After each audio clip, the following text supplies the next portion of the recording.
যে অত্যাচার নির্যাতন, কারাগারে কারাগারে হাজার হাজার নেতাকর্মী, লক্ষ লক্ষ নেতাকর্মী, ঢাকা জেলা, জেলাগুলি এবং উপজেলাগুলি সমস্ত জায়গায় ভর্তি শুধু আসামি। কেন?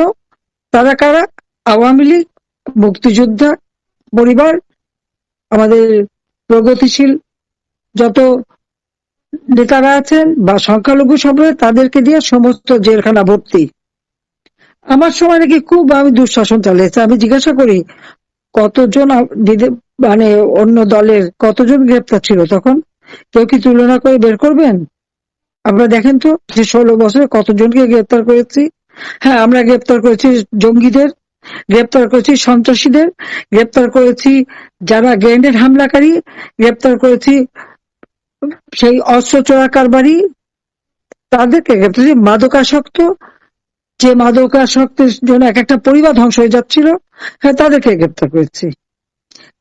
ইউনূস সাহেব ক্ষমতা এসে সবাইকে মুক্তি দিয়ে দিয়েছে, প্রত্যেকটা জেলখানা খুলে কোন আইনের তোয়াক্কা করেনি, সে আদালতের তোয়াক্কা করেনি।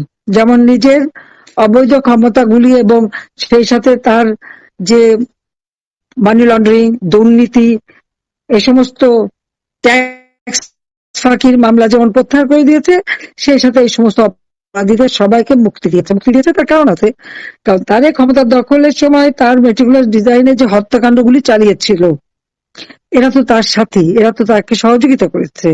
সেই কৃতজ্ঞতায় এই অপরাধীদের সে মুক্তি দিয়ে সে তার সেই তথাকথিত সুশাসন চালু করেছে।